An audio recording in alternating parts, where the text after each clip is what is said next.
y tú tomándote ron. Y yo, ay, y yo no estoy tomando nada. Mira, la gente va a creer que aquí yo bebiendo la vaina y no sé qué. Y... Ay. De bola.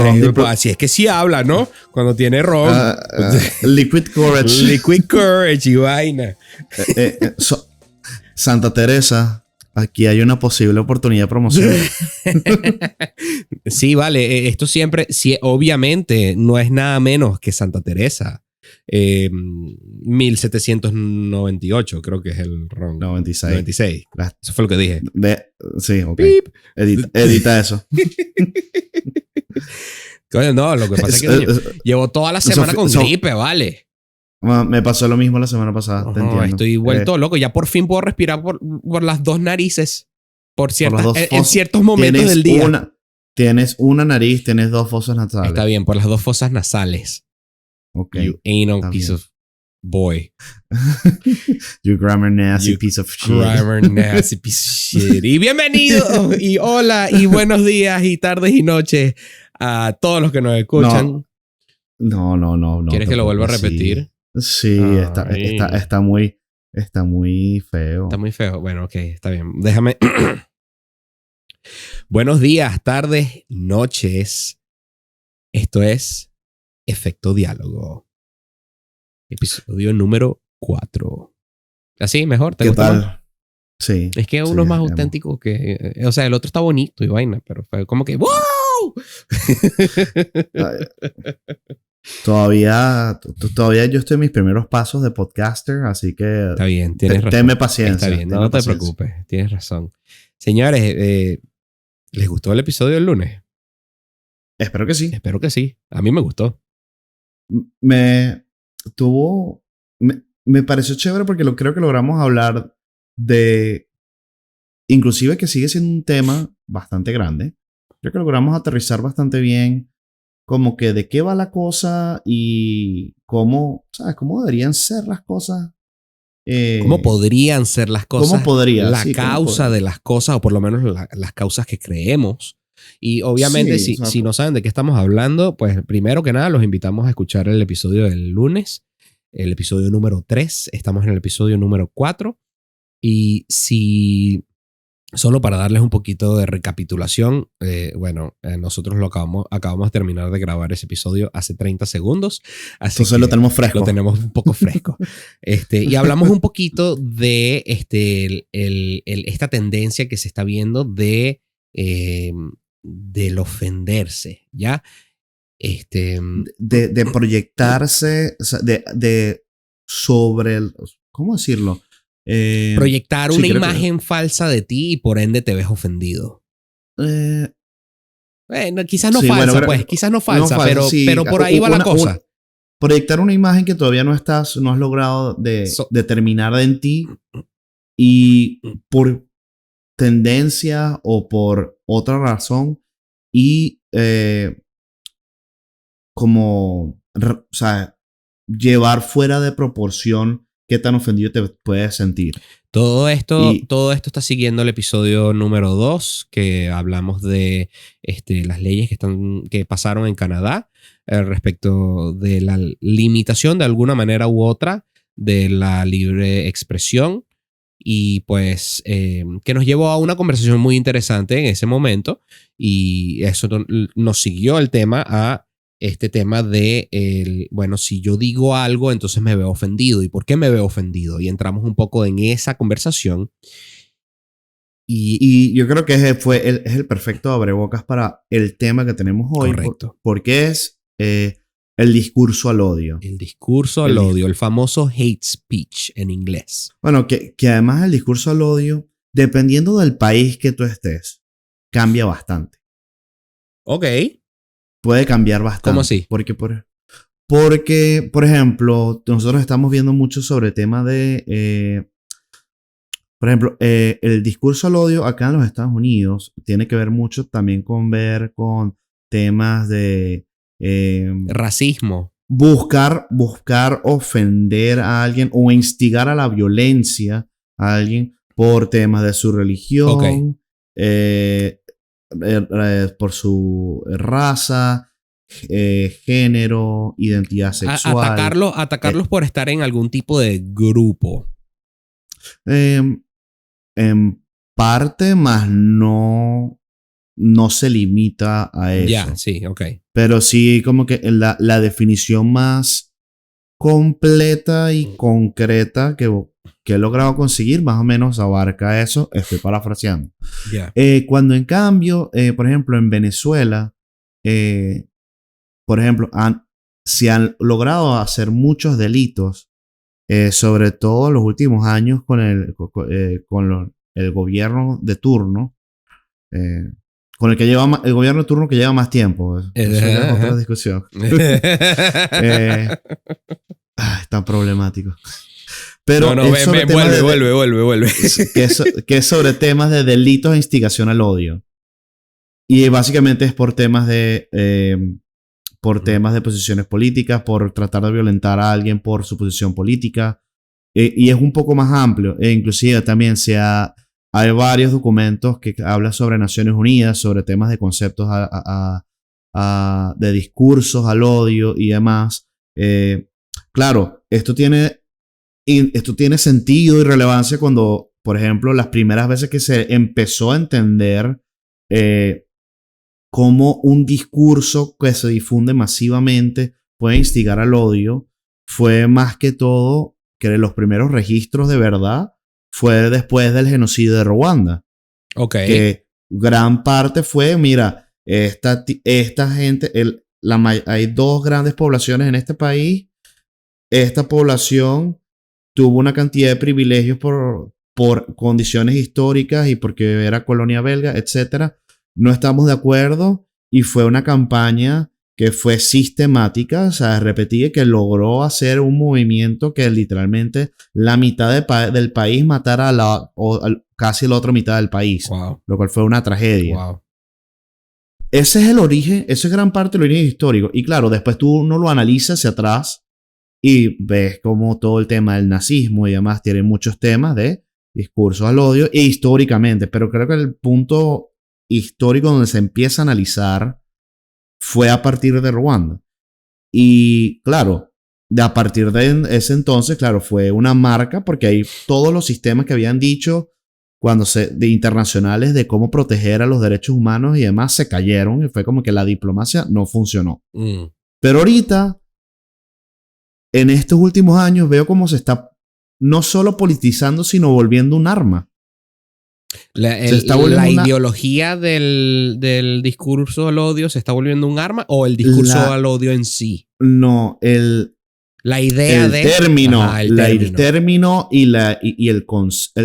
del discurso al odio se está volviendo un arma política que se está sacando del contexto del cual fue creado. Yeah. Inclusive, aunque tengamos los términos, la gente lo aplica como le da. Siento que lo aplica como le da la gana. Yeah. Que eso es lo que se vuelve problemático. Por ejemplo, en Venezuela se vuelve en un tema en donde es la excusa perfecta para meter a disidentes políticos presos. Ya. Yeah. Aquí en Estados Unidos se está usando, siento yo, como una manera de cómo estar transgrediendo sistemáticamente la libertad de expresión. En muchos términos, en muchos conceptos, no en todos. ¿Cómo así?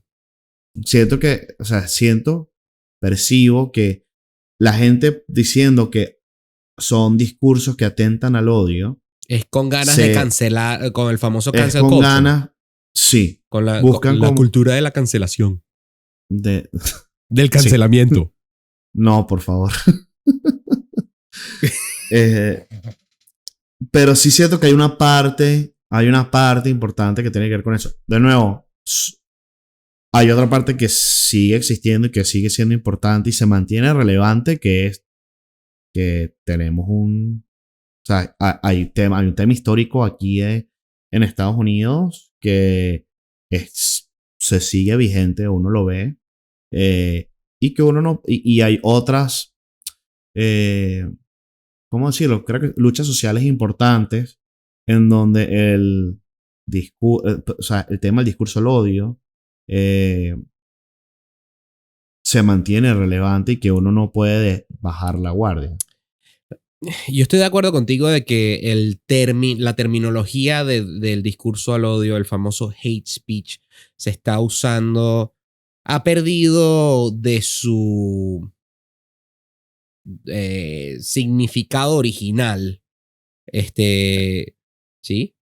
Es que, Pablo, es que mira cómo pasa, cómo se ha distorsionado la idea. Eso, que es que, distorsionado, esa es la palabra correcta. Sí, se ha distorsionado.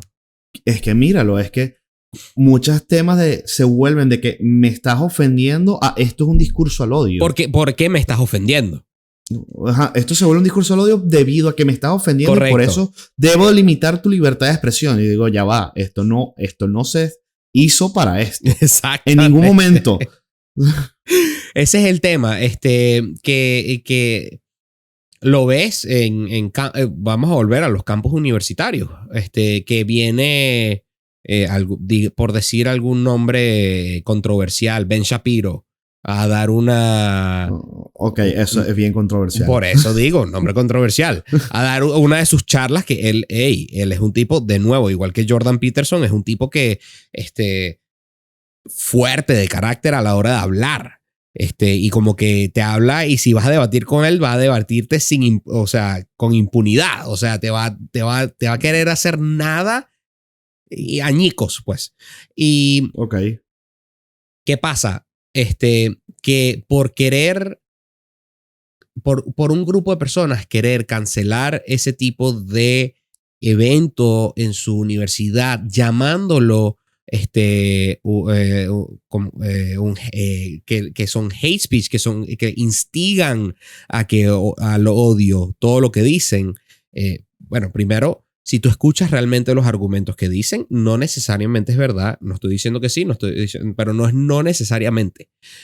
Y segundo, volvemos al tema de que es más de que no, este tipo me hace sentir incómodo y me siento ofendido de alguna manera, incómodo, ofendido, lo he medio usado, debería dejar de hacer eso, pero vamos a hablar de ofendido. Este tipo me ofende de la manera, me siento atacado, siento que me está hablando a mí personalmente con ganas de hacerme daño. Y sabes que si lo llamo hate speech, entonces lo puedo cancelar de alguna manera u otra. Y eso es lo peligroso. Claro, Pablo, el detalle que yo veo es que si uno se da cuenta, por lo menos acá en Estados Unidos, claro, tú tienes la primera enmienda, pero la primera enmienda, cuando limita, cuando protege a la libertad de expresión, el que limita es a los gobiernos, no limita a entidades privadas.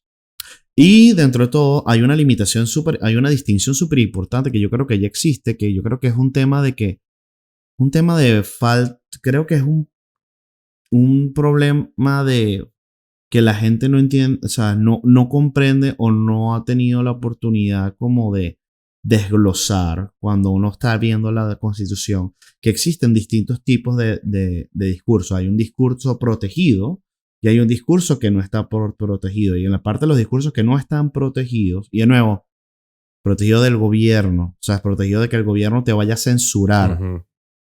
Es decir, si hay cualquier otra persona, por ejemplo, un campus, una universidad y demás, sí te podría censurar sin problema. ¿Por qué? Porque no es el gobierno. Pero, por ejemplo, si tú estás instigando, por ejemplo, hay una masa de gente que donde se sabe que es violenta y demás, y tú empiezas a hacer comentarios instigadores que puedan levantar a la violencia, uh-huh, y que agredan a la persona, eso no es un discurso que es protegido. El lenguaje obsceno no es protegido. El lenguaje...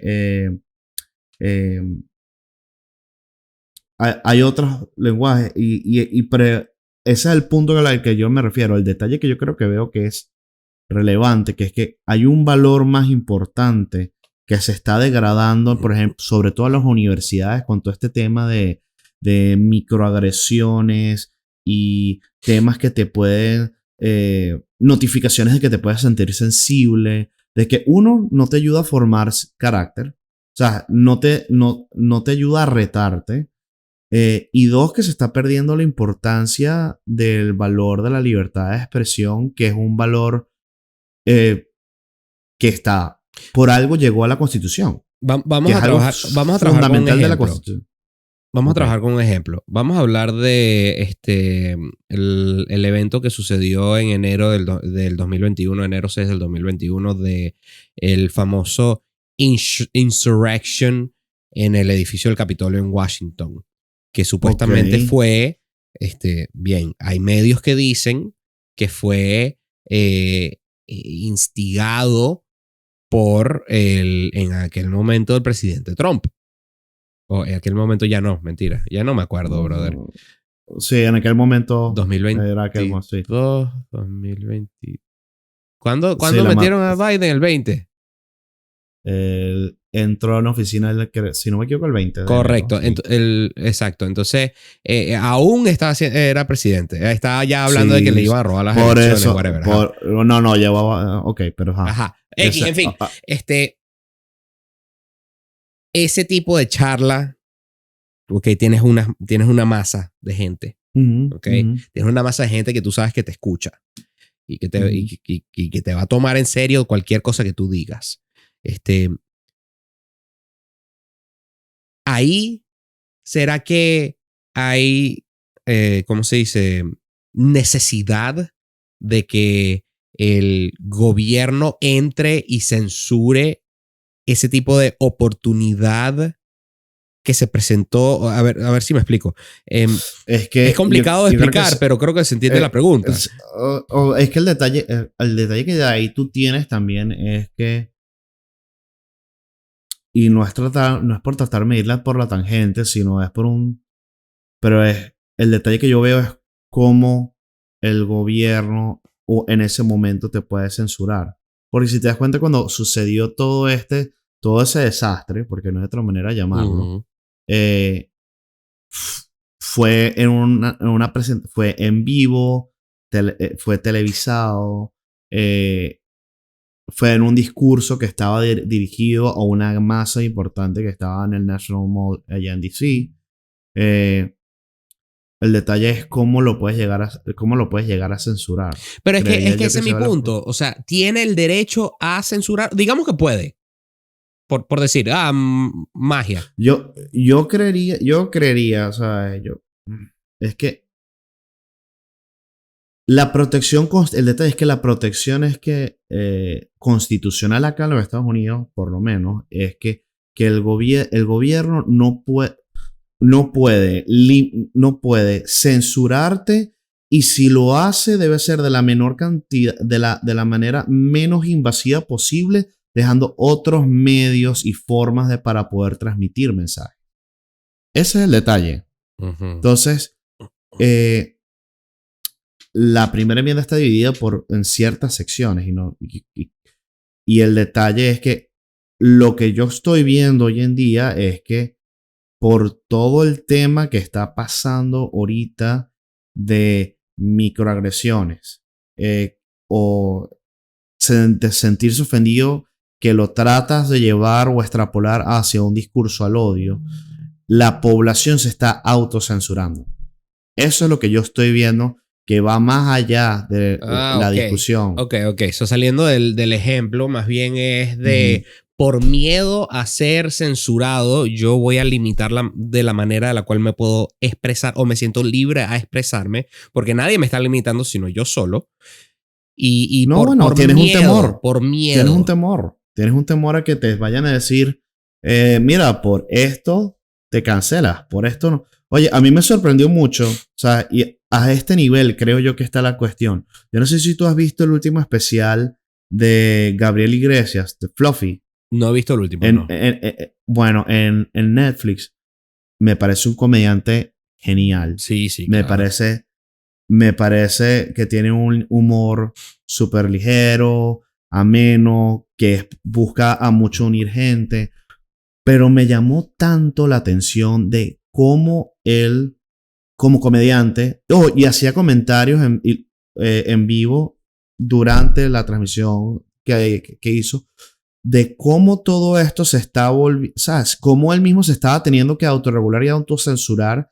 Y yo mismo, o sea, yo sentí que en verdad él estaba como mordiéndose la lengua, ¿sabes? Como se pudo haber lanzado muchos otros chistes que tienen muy buen calibre y que uno se hubiese reído, pero por temor a que lo vayan a cancelar o a que no lo vayan a aceptar, o que lo metan en un problema legal por, uno no sabe hoy en día. Por ¿sabes? cualquier razón, sí. Cualquier razón que vayan a tratar de poner una demanda, se está limitando.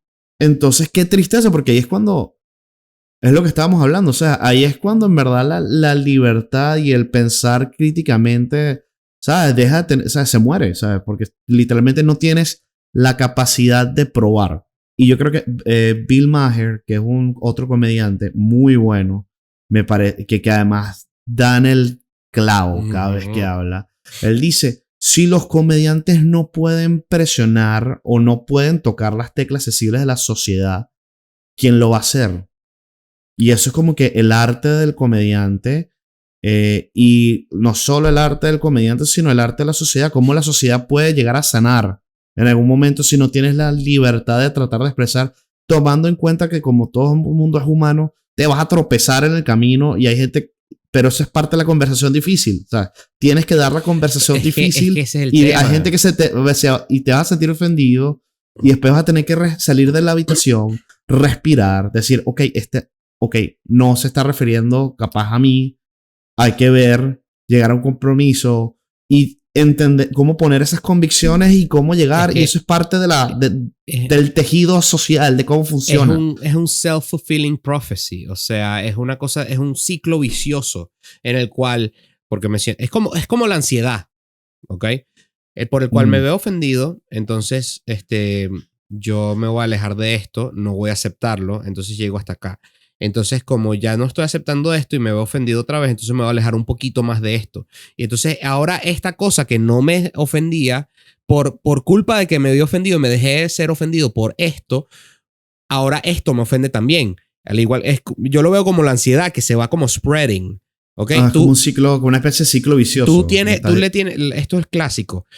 Tú tuviste un mal encuentro en una situación pública. ¿Okay? En una discoteca, por decir un ejemplo justo, ¿ok?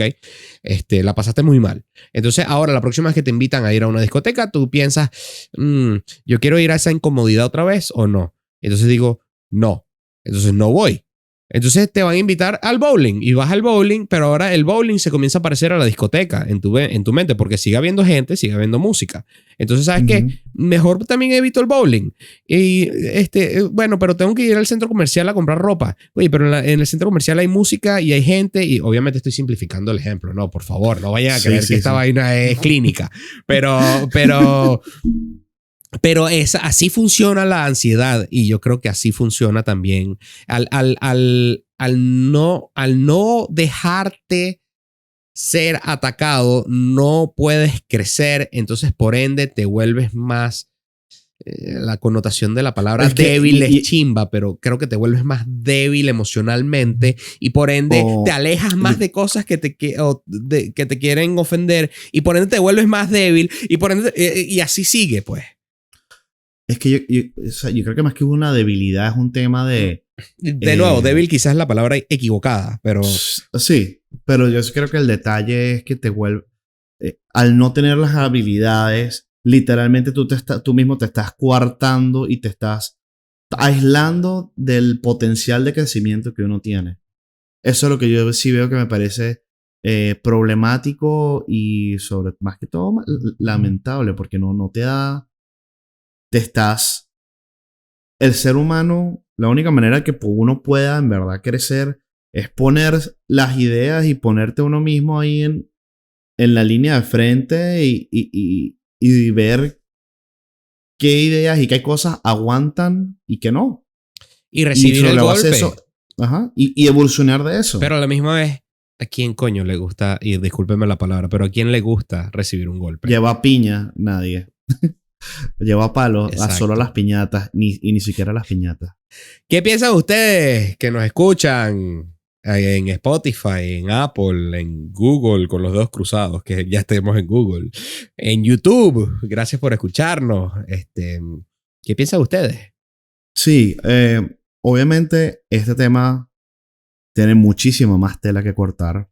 Creo que por temas de formato, o sea, lo vamos a dejar hasta aquí. Bueno, y además, nos interesa. Y logramos el objetivo, que creo que es crear la curiosidad y las ganas de tener la conversación.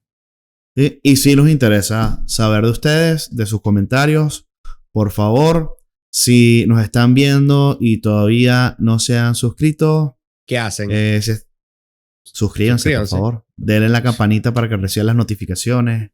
Denle like. Ayuden a crecer el canal. Radio Bemba. Ayuden a crecer más. Que más gente lo escuche. Queremos hacer que la gente sea más curiosa. Que la gente... Vamos a ponernos todos a pensar a ver cómo le damos la vuelta a esto. Y cómo logramos que... Sí, por lo menos... Que alguien le dé la curiosidad a ver de qué viene todo esto, ¿sabes? Temas como el que estamos hablando hoy. Creemos que es una ganancia para nosotros. Así que los vemos en el próximo episodio el lunes. Chao, chao.